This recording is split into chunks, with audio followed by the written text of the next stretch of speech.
Well, starting off a new day in this, who was it? Somebody got called, Stafford here, got called into a dangerous location. He's the Chamberlain of Chester. He's the guy who kind of is holding Wales for them. Well, he's in trouble and under siege. There was actually an assault, and there's the reason you don't want to do the assault, because Stanley lost, the faction lost Stanley there. And they're going to have a hard time getting him back. They got him back because of the Parliament. He doesn't have the boats to get into play easily, and they're going to have to hunt that down. But then something else showed up that's even more attractive, which is the king through an embassy, and I've got to reshuffle the deck. And now he can bring all his nobles with him that he's stacked with, but he's stuck in a really, really dangerous position. And actually, he doesn't have a free move, which is why he had to bring everyone.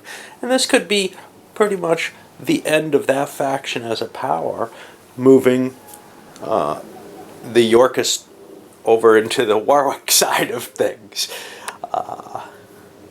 That's what it looks like to me. Well, it looked like everyone was kind of escaping from their problems. There was a bad weather delays attack here,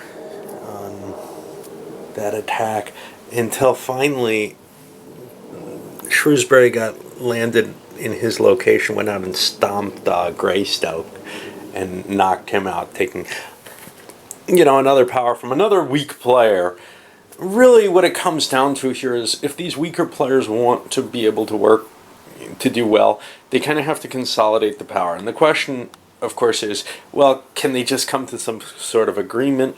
They could, but what do they really gain from it? If they win a battle, they have to kind of split the spoils as an alliance, and they're still probably going to be weak. So only by kind of combining the forces do they get stronger. Of course, by fighting each other, they also get weaker. I just don't like the alliance rules terribly well. It's, just one of these, hey, group up, and you have these kind of random chances to improve yourself.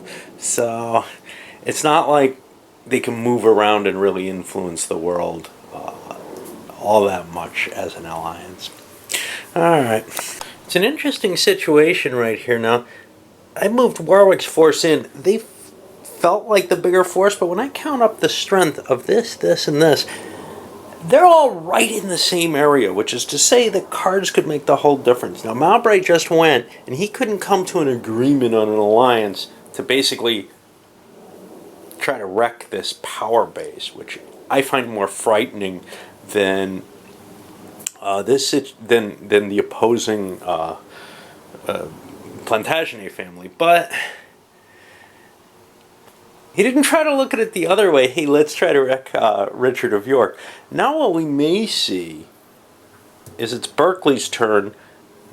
I'll draw a quick card, see what happens. Ooh, king. Well, he's going away.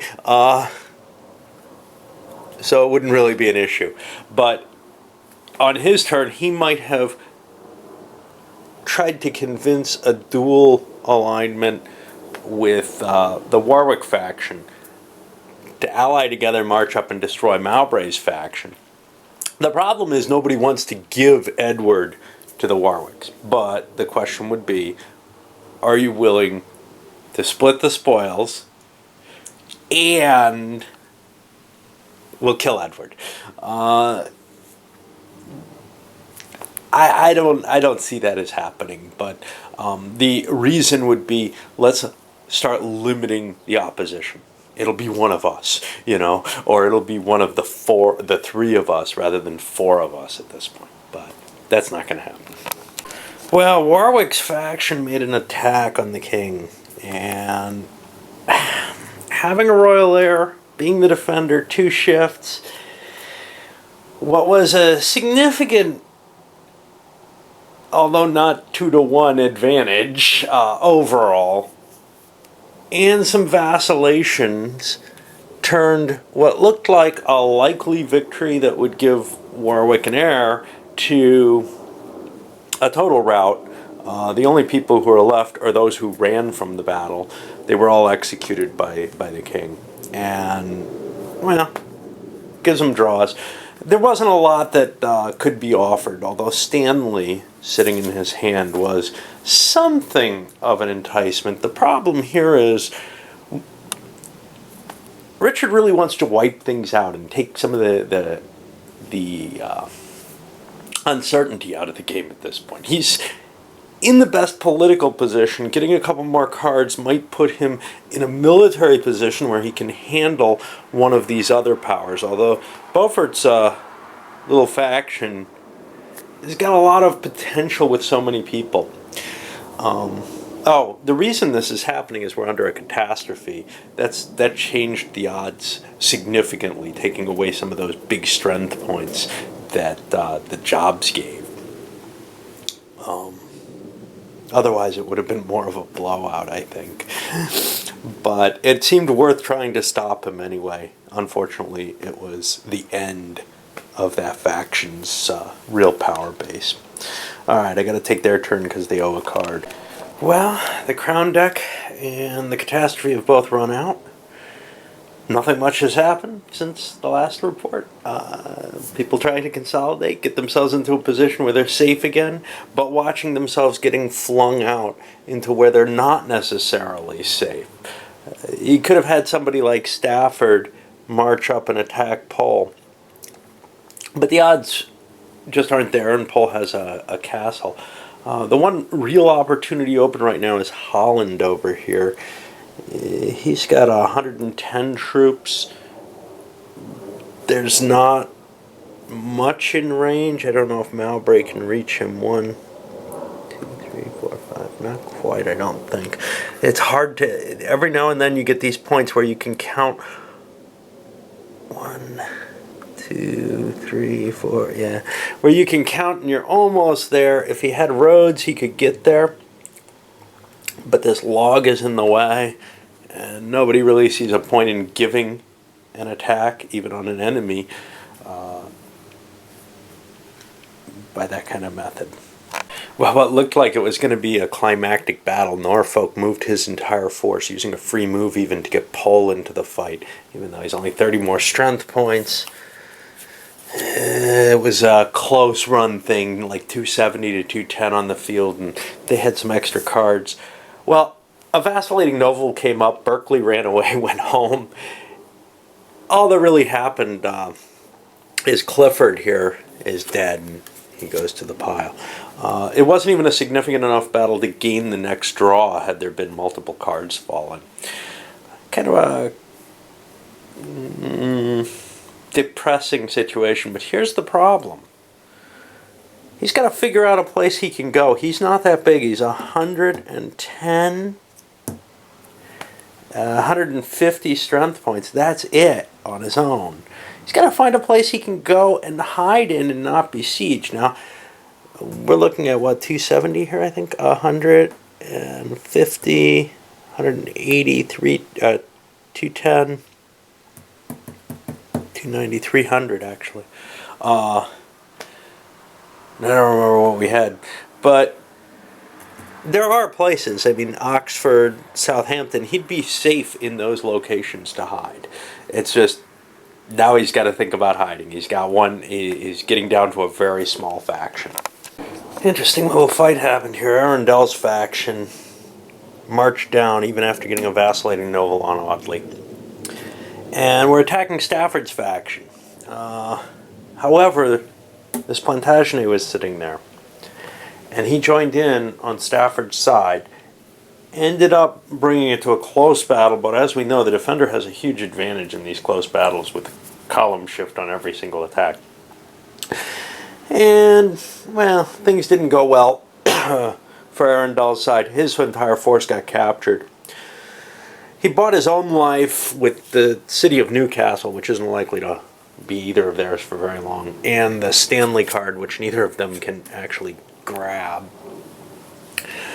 But both Percy and Warwick were killed, and, well, Percy's back in the deck. He's got a 50-50 chance. Oh, no. He gives the draw to the victor. So the victor's got a 50-50 chance of getting a really good leader out of this. York didn't get any spoils out of this. He just wanted to prevent this destruction of a small faction that wasn't really bothering him. And he may have gained some goodwill from it. This aligned the Mowbray force in an interesting position where they could have attacked this, but they got a vacillating noble on Lancaster. That's 30 troops that would have been there. And they didn't have enough forces to handle everyone there. It wasn't clear what would happen. This kind of act of aggression, I don't know. The Yorkists probably would have been into wiping these guys out even further. They're not thrilled with them. These guys, well, you know, what can they do? It's kind of when you're that weak, people are going to pick on you, and you're just happy to get some help. But helping other people pick on somebody weak may not be the best move either. It's tough to decide what's going on in something like that. All right, talk about chaotic battles. Arundel's force was sitting here, and Talbot... Fucking annoying that running a goddamn car lot out in my apartment complex. I'm really considering complaining. Basically, what he's doing is illegal, but normally it doesn't annoy me. But he's on the phone there and shouting to people and everything. All right, Scottish mercenaries were used because we have this catastrophe going on. Talbot actually felt very strong, and he thought, okay, I'm going to pick on, the Arundel and see what I can get in Warwick. Maybe I'll get lucky. Well, it didn't work out that way. In fact, he lost the battle. Some vacillating noble cards threw a couple of his men out of the battle, Cromwell and Talbot himself, thereby wasting those mercenaries. He lost his advantage. Greystoke ends up on the block, and we're going to just execute Greystoke after the battle because the Scottish mercenaries aren't terribly easy to get. They're cool, there are a lot of troops, but they're not... that's nice, isn't it?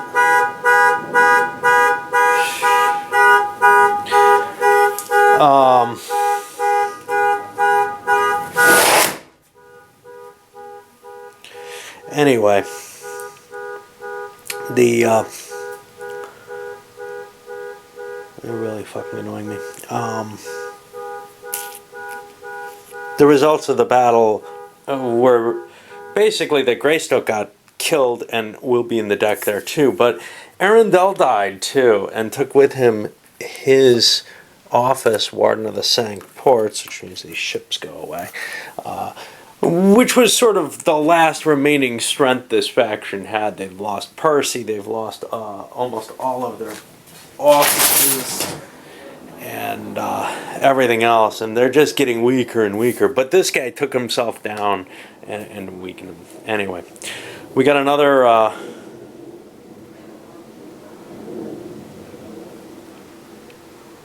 don't even remember where we are. I'm trying to get through this damn... catastrophe, and let's see who attacked. It was him. So we got about more than half a round to go before that catastrophe's up. It's a 2-rounder.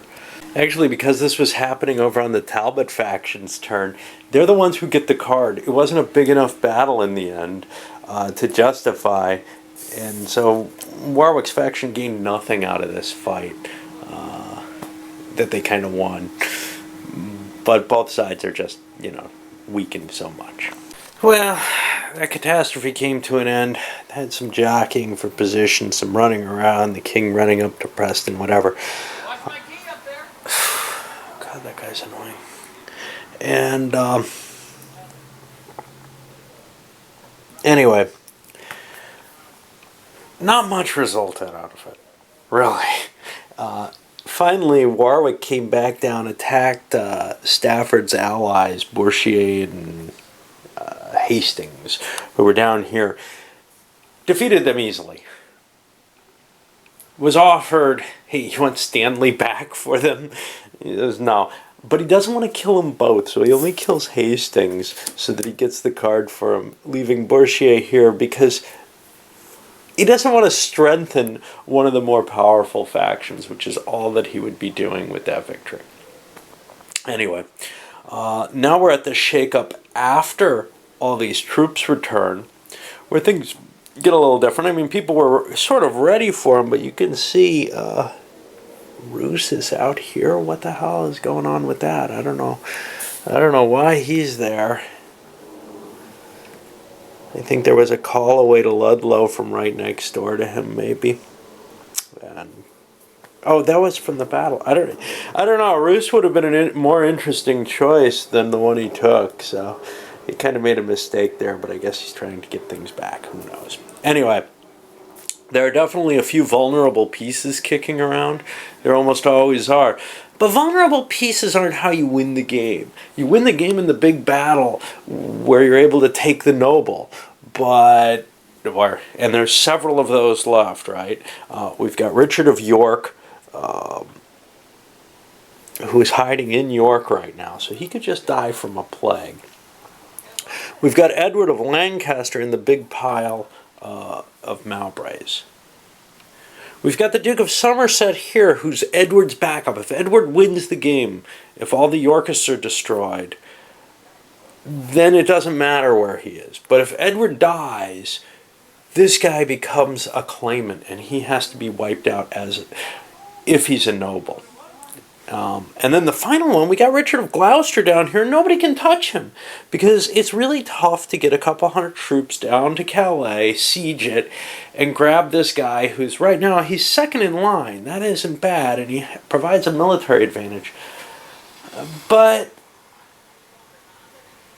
I don't know. Who could do it?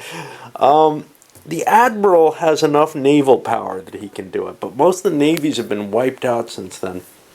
And he doesn't really have all that many troops. 50, 60, 70, 80, 90, 110, 220. Yeah, he's got enough forces he can go in there and relieve Richard, which might be the best move. The problem?